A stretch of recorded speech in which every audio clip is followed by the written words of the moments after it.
So greetings, hello, it's Dr. Thomas Daffern here again, and this is my weekly sharing in my response as a philosopher to the tragedy of Brexit and what's happened to the British people and the people of Ireland and Europe, you know, the implications. And as before, I'm talking from the philosophical perspective. I'm not a political activist, I'm merely a ethical philosopher and a metaphysical philosopher and teacher. So I'll be sharing from that perspective again. And to start with, I'm going to sound the Tibetan gong to invoke spiritual tranquility and wisdom upon this discourse and upon your hearing of it, and upon our nation, upon the UK going through turmoil, and upon this continent of Europe. And may all the assembled wisdom teachers of all the different planes of being be with us during this discourse.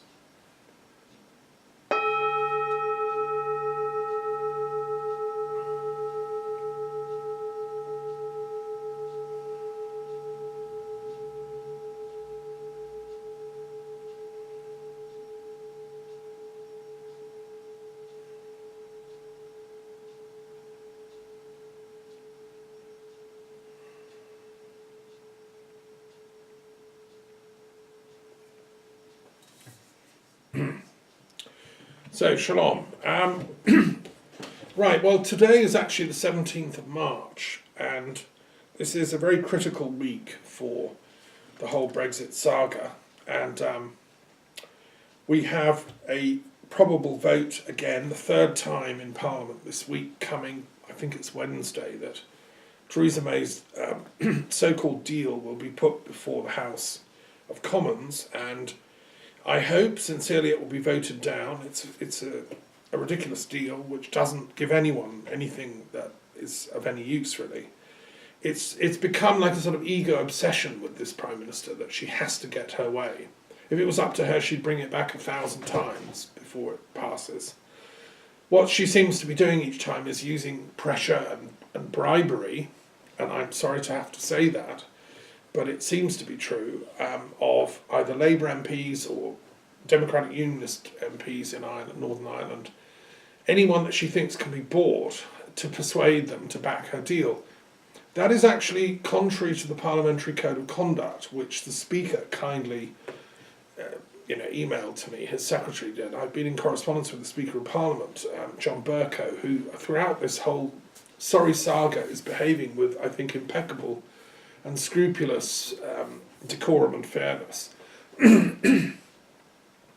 And the Parliamentary Code of Conduct, by which all MPs are supposed to have their affairs governed, says two things that are very important. Firstly, if you're torn in a certain matter between something that's of personal advantage to you or that you believe to be of national advantage to the country as a whole, you should always opt for the latter.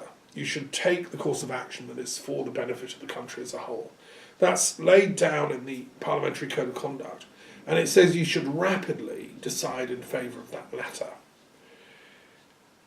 You know, if the MPs were sticking to that Code of Conduct, they would vote Brexit out of existence and either have a second referendum or certainly revoke Article 50 or whatever, because it's obviously not in the national interest.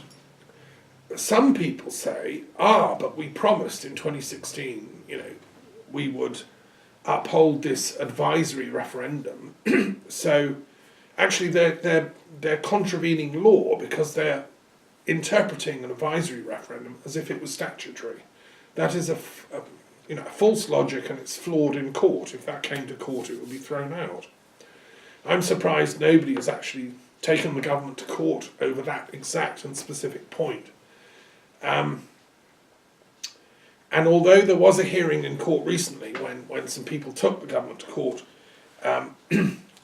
it was disallowed because it was said by the judge that because the referendum was only advisory, the fact that people had cheated, Vote Leave had cheated and broken the law, didn't mean that it could be rescinded.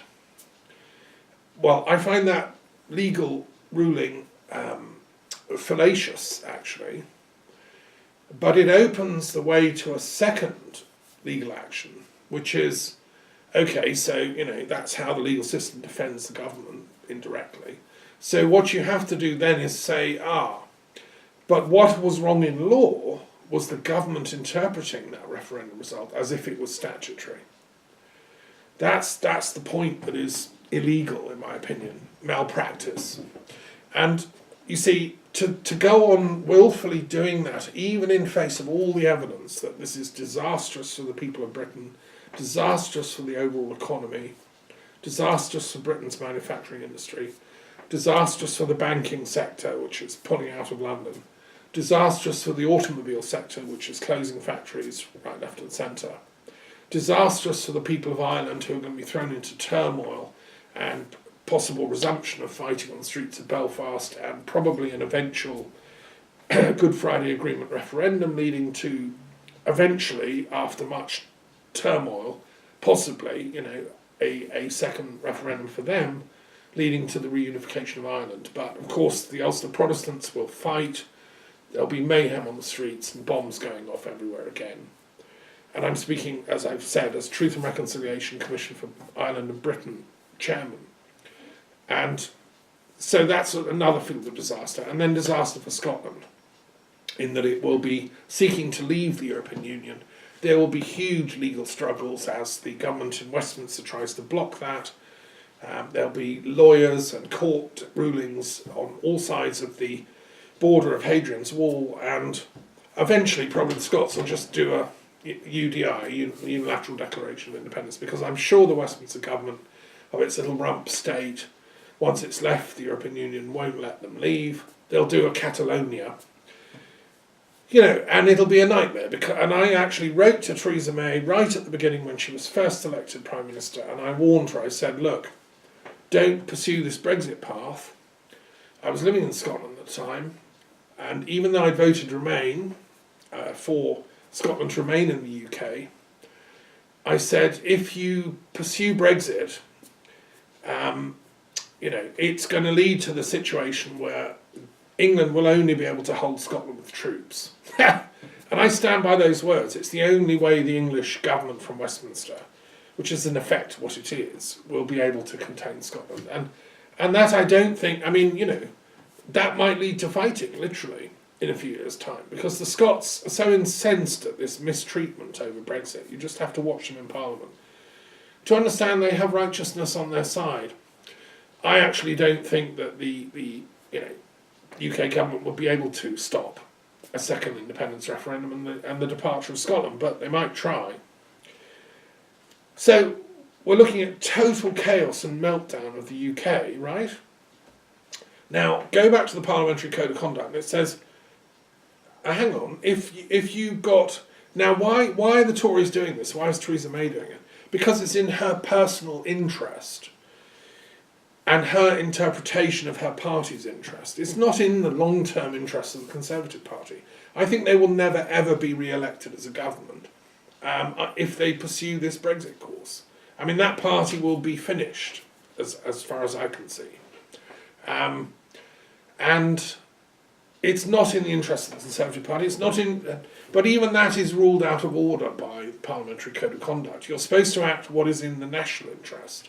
That means the entire 4 nations that make up the United Kingdom, England, Scotland, Wales, and Ireland, or Northern Ireland. And they're not doing that at all. So another thing that surprises me is if we had an effective and intelligent opposition in House of Commons, they would immediately bring a code of conduct, accusation against Theresa May personally for this. She is going against the Parliamentary Code of Conduct. Secondly, the other thing that the Code of Conduct rules out totally is bribery. In any shape or form, MPs are forbidden to either accept or give bribes. If you accept them, also it's illegal.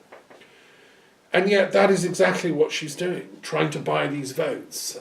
And she masks it as, it's money for the poor Labour areas that just happen to be the ones that are all voting against my deal. Well, maybe if we give them a bit of money, we'll sweeten it. This is bribery. There's no other name for it. And what she's doing with the DUP, what she already did, is bribery. So, I don't know where the brains are in the House of Commons opposition. I mean, there are a few. I hope somebody tells them to watch my talks, because I've chosen a different path. I'm not a politician. I'm not a lawyer, but I'm a philosopher, and that means, as an archdruid as well, I have to know what is justice, which is a much deeper and a bigger thing than law. Laws are just a matter of, robots can do law. You learn the laws and then you apply them to given cases. Anybody can learn to do that if you have a certain degree of intelligence. But a higher degree is called for by someone that is seeking true dharma or true justice in a situation. And, that is what is called for here when the survival of the entire nation is at stake, and the well-being and happiness of all the people of Britain. That's what concerns me. Not to mention all the environment, the trees, the animals. They're also beings whose well-being concerns me. And so, yes, however, completely oblivious to Dharma or truth or justice, Theresa May pushes her Brexit deal again, I think on Wednesday. She's hoping she'll bribe enough people to back it. She's even had Arlene Foster, the leader of the DUP, go off to Washington to meet Trump, who is like a spider pulling some strings of money, mainly, behind all this. Trump has now come out. He's deliberately working against the interests of the UK people and the Irish people. He's acting most dishonourably as a foreign leader of a foreign state to try and prevent a second referendum. He's deliberately said, he doesn't want a second referendum. It has nothing to do with him. How dare he say such a thing? This is the head of the United States of America, which is a part of the American continent, although they take to themselves the name Americans. I'm a Canadian by law. I'm also an American. And I say to President Trump, he has no business, a man of his poverty of intellect, trying to tell the United Kingdom and Ireland and Europe how to run our affairs. Thank you very much. Stick to your golf courses, Mr. President. We will run our affairs very nicely. You know nothing about ethics. It's obvious from your decisions in office. And where I think Trump is coming from in his mind, I'm trying to give him justice. He wants to be a good man. He wants to stand up for the right, etc., etc. He's very Protestant in his views. His theology, his spirituality is a kind of very narrow-minded Protestant. All he knows is that he's anti-Catholic. It's a certain type of uneducated Protestant. In the old days, they used to go around smashing Catholic churches and burning books. He's that type of thinker. Now, I'm afraid that... So I think when he gets chatted up by Arlene Foster, who's representing the Protestant lobby of Northern Ireland, he feels God is calling him to a mission. When Theresa May, who's an Anglican and some kind of a Protestant in her views and increasingly dabbling with extreme Protestants, he feels probably that God is calling him. Also, because he's very in touch with Israel, Netanyahu, and extreme Zionists, he's feeling that he's a Christian Zionist. He's doing God's will because look, the Jews are happy with him. He's just put the capital in Jerusalem. So he really thinks he's doing God's will, and therefore in his mind, Brexit is God's will.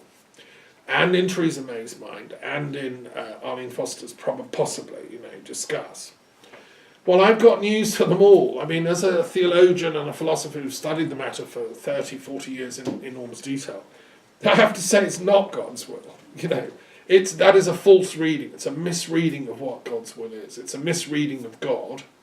God isn't on the side of a sect or a faction.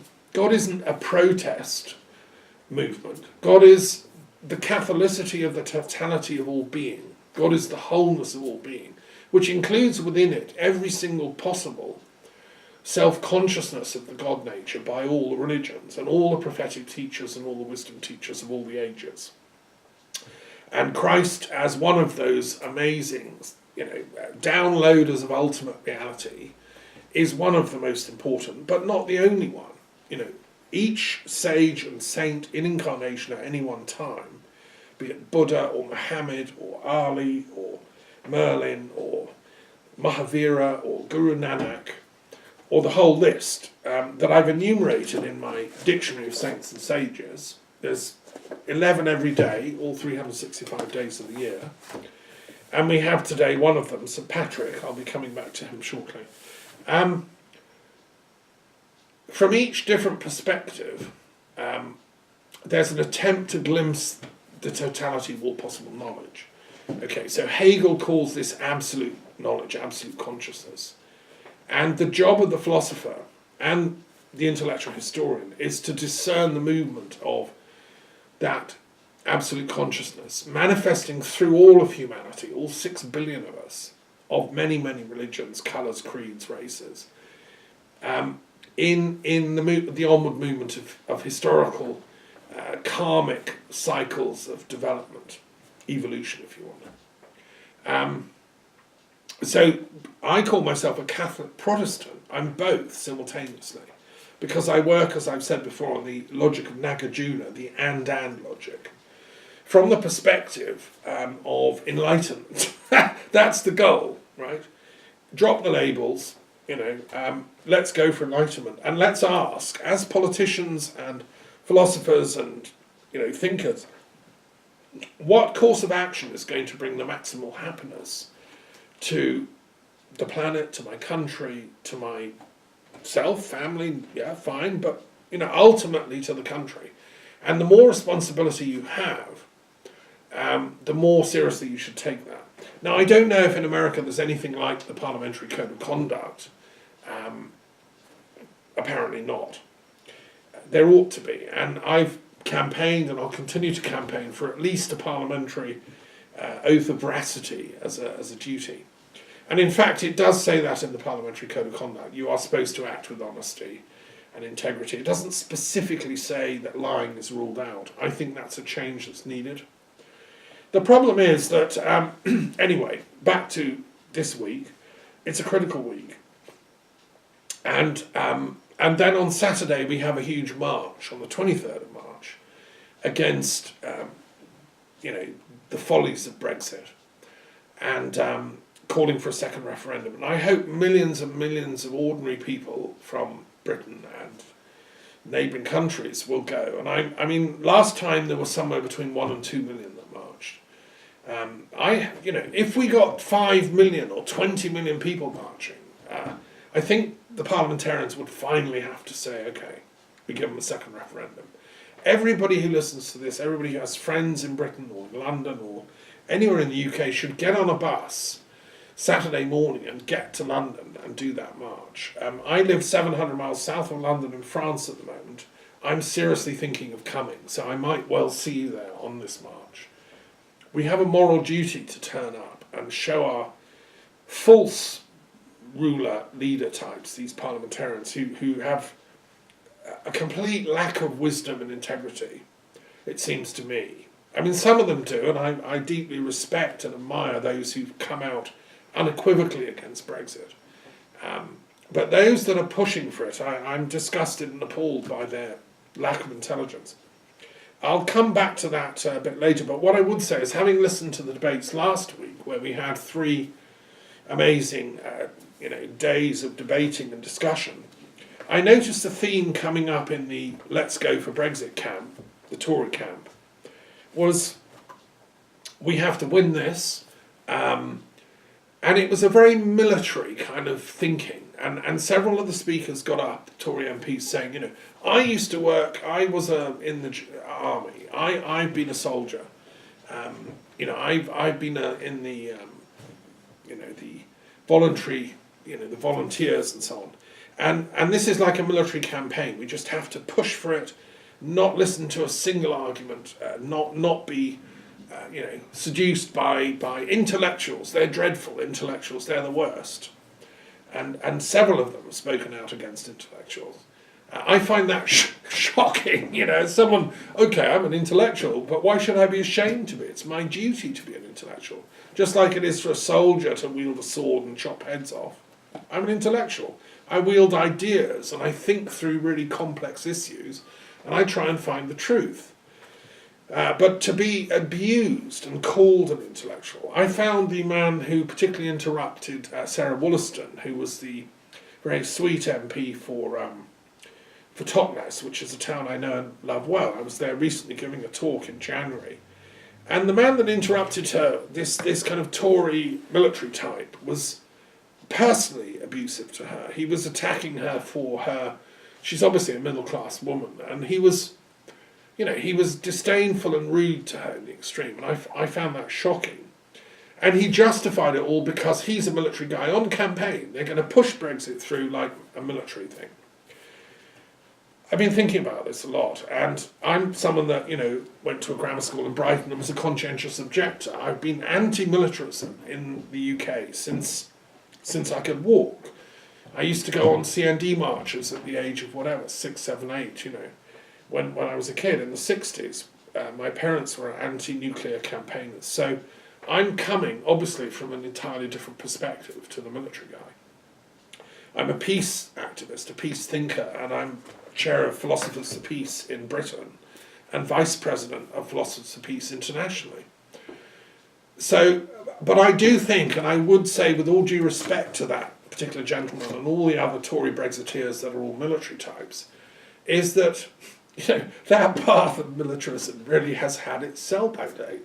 We shouldn't go back to it, my friends, The European Union is a peace project. It is an attempt to get all the nations of Europe talking to each other and haggling over, the cost of bananas, and long may it thrive, because this poor continent, including the UK, has done so many wars that it's a shock, it's a shame. If you could catch all the blood of all the bodies that have died in Europe ever since the beginning of so-called civilization, it would fill the entire Mediterranean Sea, and we don't want to go back to that. Europe has had enough of war.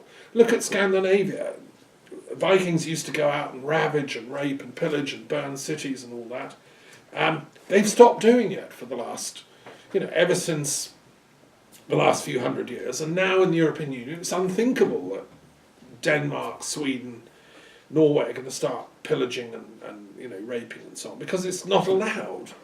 So we do need these rules to restrain. I mean, as Freud said, there is a sort of dark streak in us, which is always lusting for power and satisfaction of libido and all that. But you have to keep it in check, was Freud's point.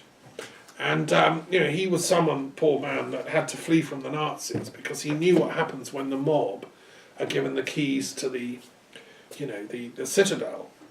And he came to Hampstead. I've taken groups of students around the Freud Museum in London many times, and those that have been there will know he was fascinated by Egypt. Ancient Egyptian statues are on his desk. I share many, parallel passions of searching out wisdom with Freud, although I'm more of a Jungian myself, but I admire and respect Freud and his insights. So it's a critical week, and I hope to see you on that march. And I hope sincerely that it sends enough people come to send a huge message to this government that they've got to start living up to their parliamentary code of conduct. It's not a lot to ask, All we're asking is that the MPs that we pay for, our tax money goes to pay for their salaries, should actually live up to the little job description they've got. And to repeat, Theresa May is breaking the parliamentary code of conduct on two fundamental and huge ways. She's acting for personal interest against national interest, and she's acting for she thinks she's acting for party interest. I mean, she's brainwashed herself, or at least what comes out of the mouth is, I have to push Brexit through or it will lead to the breakup of the country. I mean, this is such a diabolical reversal of truth that, she's convinced herself that a lie is truth. And with someone like that, I think we're talking about, I've said it before and I don't say it lightly, I mean, this is a case for counselling.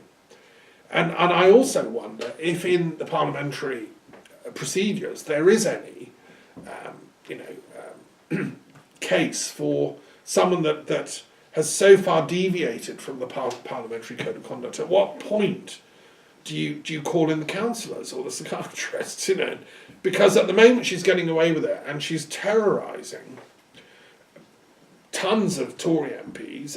And all the kind of military types that they don't think they're anti-intellectual. What they do is they do their duty. Like good Roman officers, they turn up and they do their duty.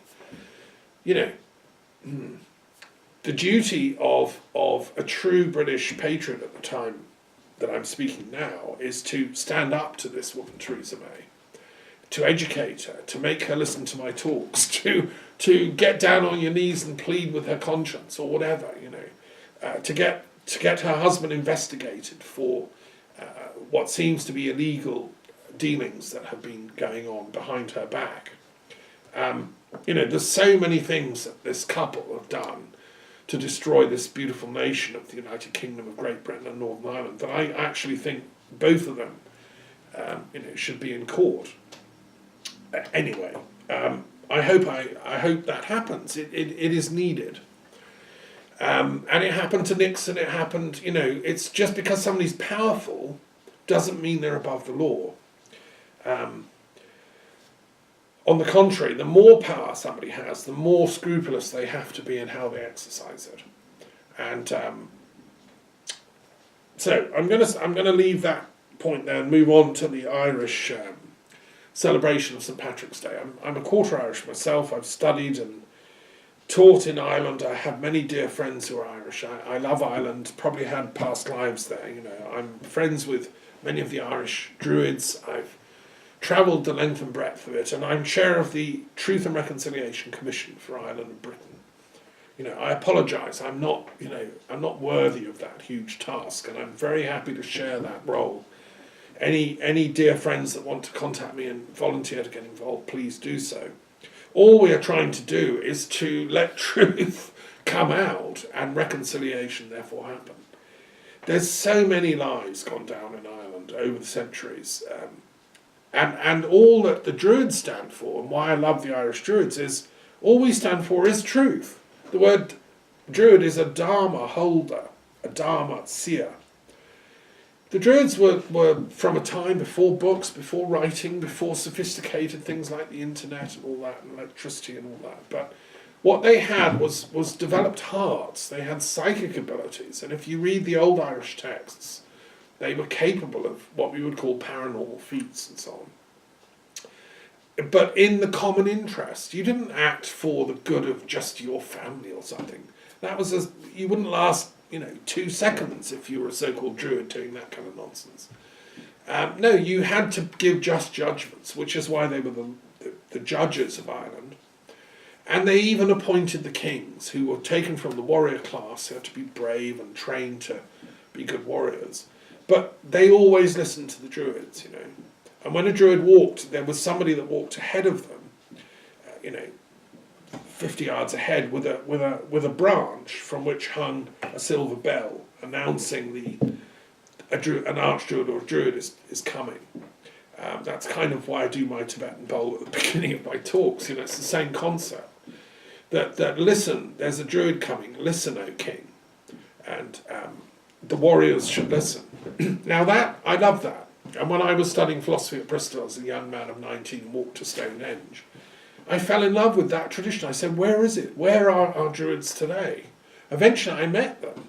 They do still exist. There are still Druid orders in both Ireland and Britain, but, you'll never see them on the media, you'll never see them in Parliament. There's no Druids by law sitting in the House of Lords like there are Christian bishops. Of course there ought to be. But most important, it doesn't matter what the label is, most importantly, truth should come back to Parliament. And truth should be the primary duty of all legislatures, as it was in the old days. Now that's why Sinn Féin won't go to the UK Parliament. They say it's a place of lack of truth. It's a place of unethics. I've been in correspondence with the Sinn Féin MPs from Northern Ireland to Westminster, and I've said, look, please go to Parliament just once, vote this Brexit down. But they're adamant, no, because it's such a dark place of lies that it's against their, their remit to go there. What they want is a united Ireland with one parliament for all of it, probably in Dublin. I respect their perspective, and I can understand, watching the antics, why they've taken that view. I don't agree with it. I still think they ought to be going to Parliament and taking some variant of the oath, and I produced a text they could have sworn, in order to vote Brexit down. But the point is, of course, because they want a united Ireland, almost they want Brexit to happen, because that gives them the starting gun for a united Ireland referendum. I don't agree with that. I think if you're going to have a united Ireland eventually or soonish, fine, but let's all stay in the EU and then work it out, because it'll be so much easier. If we let the UK go out, it's going to be so complicated, and you're going to get fanatical Protestant mobs roaming around Belfast, burning Catholic homes again, like you did last time. So I think caution, foresight, which is my Druid duty, is to see into the future as much as possible. My ovate tells me that that's a disastrous policy. Let me just honour St Patrick on this day. 17th of March is his Saint's Day. All over the world people are celebrating. And he's an interesting character, old Patrick. I mean, he actually came, I'm pretty sure, the evidence now shows, most historians agree, he came from Dumbarton, which was then a British kingdom. It was part of the Kingdom of Reged, it was part of Strathclyde, it was speaking a form of Welsh. And Dumbarton is a beautiful town on the River Clyde with a great castle which I've been to. I used to live just down the road from there, a couple of hours from Glasgow, in Loch Goil for 7 years, where I worked running my castle for peace and global philosophy. And I've been to Dumbarton many times and mused on Patrick. And this chap was taken by Irish slavers away to Ireland, forced to work, and he was from a Christian background. Dumbarton was part of the British overall Christian world at the time. And he was put to work, and then eventually he escaped, and it's probable that he went to France. He'd got into religion much more when he was in Ireland, in this slaving compound where he was being held and forced to work, with some Druids and wealthy people who were not particularly nice to him, it seems, although the details are obscure. And he then went to France, and he studied to become some kind of a Christian priest.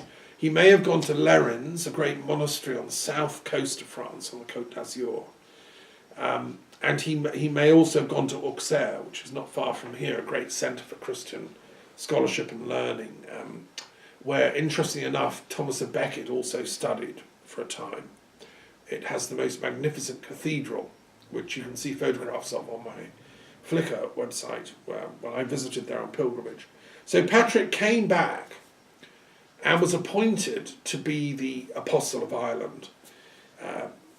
There was some people that said no, he didn't deserve it, because he wasn't that well educated. He'd never really done a higher degree, he'd never done his higher studies.